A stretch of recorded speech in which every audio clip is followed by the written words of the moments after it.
Welcome back to the channel, everybody. Hopefully, I don't have a whole bunch of crumbs on my face because I'll tell you, I was just tearing up some cookies. They was plant based. They was absolutely delicious. But hopefully, I don't got some crumbs on me. Anyways, we here with Can Germany's new coalition unite Europe. So with that being said, what's smoking on my dragons, divine, righteous, almighty, greats, overachieving, never slacking. We flying over to Germany. We about to see what they got going on. Original link in the description. This is TLDR News, which I love their content. They always come in with some sauce. So let's get to it. Here we go.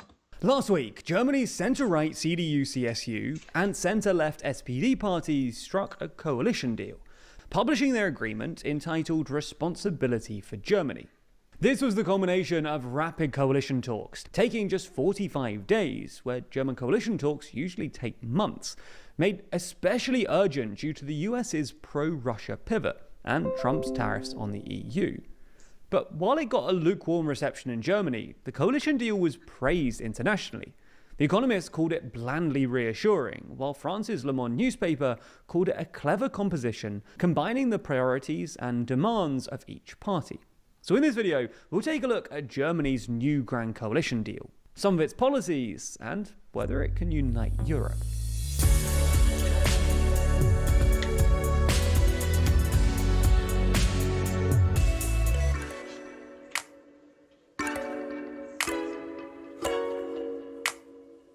If you live anywhere here in the red circled area and you have an old, struggling air conditioning or heating system, Let's get past that. It's a major news story by listening to the Daily Briefing, TLDR's daily rundown of everything you need to know.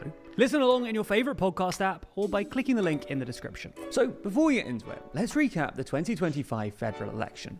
In February, Germany's election was won by the centre-right Christian Democratic Union, or CDU, and its affiliated Bavarian party, the CSU, with 28.5% of the vote. The hard-right Alternative for Deutschland, or AfD, came in second, with 20.8%, double their vote share from the 2021 election, while the centre-left Social Democratic Party, or SPD, finished in third with 16.4%, their worst result at a federal election since 1887. Speaking after the election, CDU leader Friedrich Merz, who will be sworn in as Germany's next chancellor likely in early May, acknowledged that the world will not wait for long coalition talks, so aimed to get a deal as quickly as possible with the SPD. Around the same time, concerns were rising in Europe about the continent's relationship with the US, given Trump's phone call with Putin in mid-February and JD Vance's disparaging comments on European democracy at the Munich Security Conference.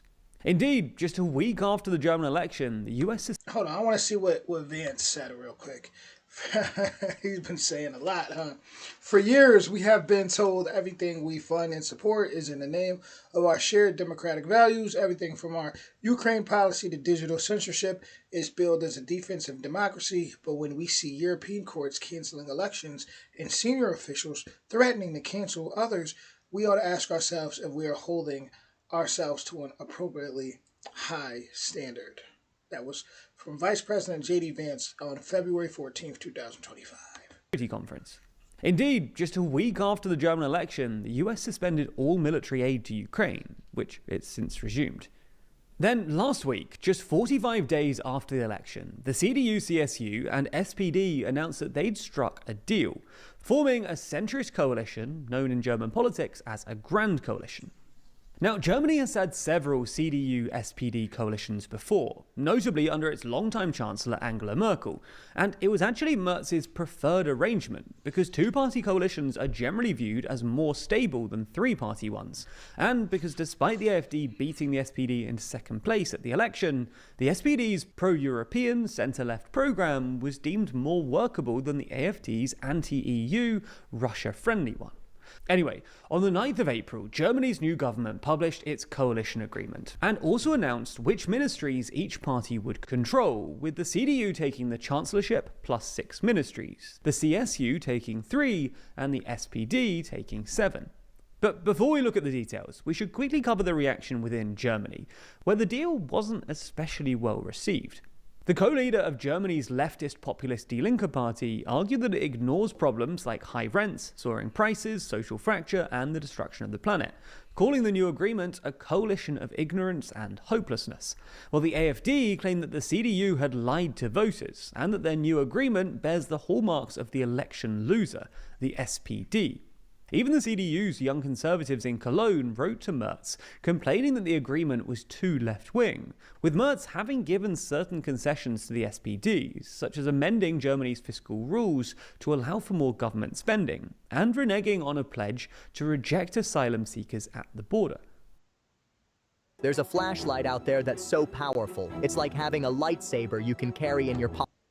I just feel like everything, like, and this is me with the ads popping up, it's like everything's like to the just consumer mindset. And like I'm trying to pay attention to the politics, and it's like everything is just buy this, buy that. Like, you know that movie, it's called like They Live, where he takes off the glasses and everything's like buy this or consume or obey. Like, that's really what it's like out here. More government spending, and reneging on a pledge to reject asylum seekers at the border. But elsewhere in Europe, the deal was praised for several reasons, including the coalition's plans to boost the German economy, which will also help Europe, its emphasis on stability, and its pro-EU agenda. On the economy, while it's true that Merz gave the SPD a political win by amending Germany's strict fiscal rules to allow for more spending, upsetting the CDU's more fiscally conservative members, this should also help Europe. The change, exempting defense spending above 1% of GDP from Germany's strict borrowing limit, will boost Germany's manufacturing sector, particularly its arms companies, which could export more military equipment to the rest of the EU, and help it to build strategic autonomy, i.e. self-reliance. The deal's emphasis on investment, that's what they need. They need that self-reliance. That's critical. which appears more than 70 times in relation to trade, social housing, infrastructure, railways, AI, and more, also shows the government's broad approach to creating a thriving economy and restoring German competitiveness, which should help attract more foreign investment to entrepreneurs in Europe. In fact, this is already starting to happen, but largely as a byproduct to Trump. This month, investors have already been ditching US assets for safer assets like German bonds, due to Trump's erratic economic policy. And researchers are also increasingly considering leaving the US for Europe due to Trump's federal funding cuts. Assuming Germany continues on a state Crazy. I wonder how that's gonna play out though. I wonder if a lot of, like, I know a lot of people already. I've been hearing about a lot of people talking about leaving the U.S., but actually meeting people like on real time that have done it. No, even a federal worker that I did run into and I did meet, who was a national. He's a national park ranger. He wanted to move to Colorado, so I don't really, like, I hear a lot of talk is what I'm trying to say, but I haven't met one person that actually like, I'm getting up and moving to Europe. Stable path. This should further help to strengthen the euro, which this week surged to a 3-year high against the dollar. The coalition also wants to increase skilled labour migration to Germany, creating a new work and stay agency to expedite the recognition of foreign qualifications and encourage foreign graduates who have studied or trained in Germany to stay there, which, if they then joined European firms or startups, could help Europe's economy in the longer term. On the US-China issue, Germany's government says that relations with the US are of paramount importance, and they must be continued under the new conditions. They also want a trade agreement with the US in the medium term, and to avoid a trade war in the short term, although it's not clear from the document how they'd actually achieve this. While on China, Germany says that they will seek cooperation with China where this is in the German and European interest, but also said we will confront China where necessary, with self-confidence and our own strength. So, they pretty much going I don't want to say play both sides, but because obviously if they said they'll confront China when necessary. I'm very interested on how all this is going to turn out, John. Strength. On Europe, the coalition wants to bolster the EU cooperation with China where this is in the German and European interest, but also said we will confront China where necessary, with self-confidence and our own strength.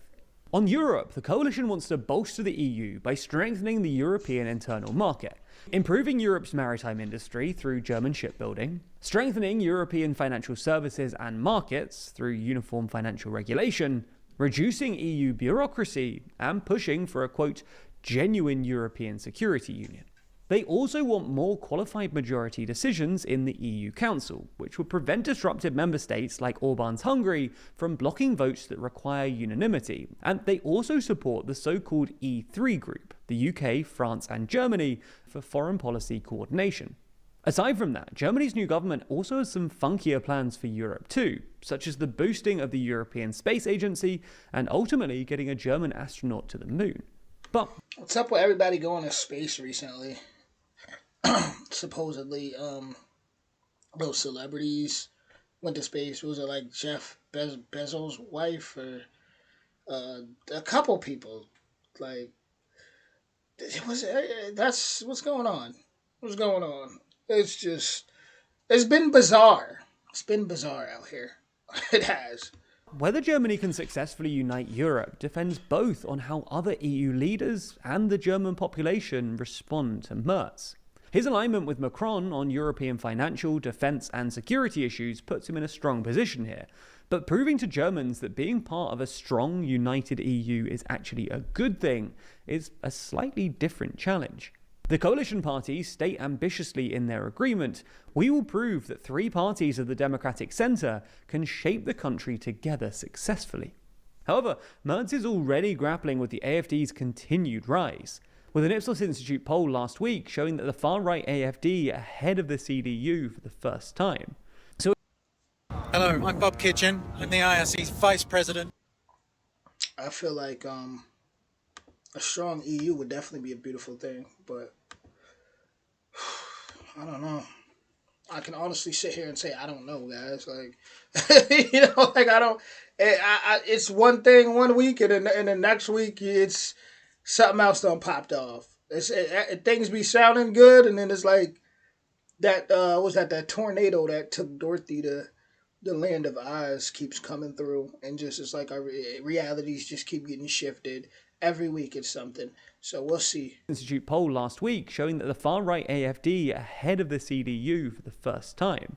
So in addition to all of the challenges facing Europe, Merz can't afford to take his eye off what's happening at home either. Regardless, in 2025, one thing is certain. We can expect the news cycle to continue being dominated by these same major figures. But who's the most influential? Well, in the most recent edition of our magazine, Too Long, we find out. That's because this 72-page issue runs down our official ranking of the world's most influential people, a vote that saw the TLDR team and more than 15,000 of you casting ballots. In the magazine, you'll learn the entire ranking. Plus, we've written articles about all of the top 25, discussing how they wield their influence and how they interact with and shape our world, including Modi's struggles in South India, how Elon took over, Giorgia Meloni's battles with the Italian judiciary, and Trump's monumental comeback story. Also, if you want to dive even deeper, the premium edition of the magazine also gets you access to bonus videos. That includes the team debating their rankings of the top 25, with it getting pretty heated at times. We could potentially have a monumental jump on our hands. Yeah. Hands up for leapfrogging into sixth. The most powerful European country, the second biggest economy, the nuclear power that is... The nuclear power! Yeah. We also recorded the team reacting to the audience's ranking, so you can find out what they really think about your votes. It's not just about the most influential people though. Too Long also contains articles about the current state of the UK, the new right in Europe, and if peace can really hold in Gaza, along with a whole variety of other stories. Too Long truly is some of our very best journalism, with the audience consistently saying that previous issue vastly outstripped their expectations. So if you want a copy too, head over to toolong.news to pick one up. And if you never want to miss an issue, you can subscribe, which gets you a 20% discount on every issue as long as you stay a subscriber. Plus, just this week, if you use code INFLUENCE, you'll get an additional £3 off any subscription. Too Long helps to fund our journalism year-round and allows us to keep our YouTube videos free. So we really do appreciate your support. So, can Germany's new coalition unite Europe? My answer is we'll see. We'll see. We'll see. It's so hard to give an answer or even a prediction at this point. We will see. I feel like I could answer that better in 3 months. Listen, we're on season 9 of Game of Thrones. I hope you guys are enjoying it. Season 9 in the world. We got Trump. We got new prime minister. It's a lot. You know, season 9 of Game of Thrones is on and popping. I really like. I mean, I don't say I didn't like it, but I really want to know how that'll play out with Germany. You know, kind of playing to both sides with U.S. and China. If the U.S. and China continue to seriously bump heads, I wonder how that would play out. Like I said, we got to sit back and see on this new season of Game of Thrones. With that being said, you let me know what you think in the comments. And you let me know how you think this is going to go. I feel like it's still way too early to call anything. But, yeah, we'll see. With that being said, original link in the description. And I will be back with more soon. Much love to you all.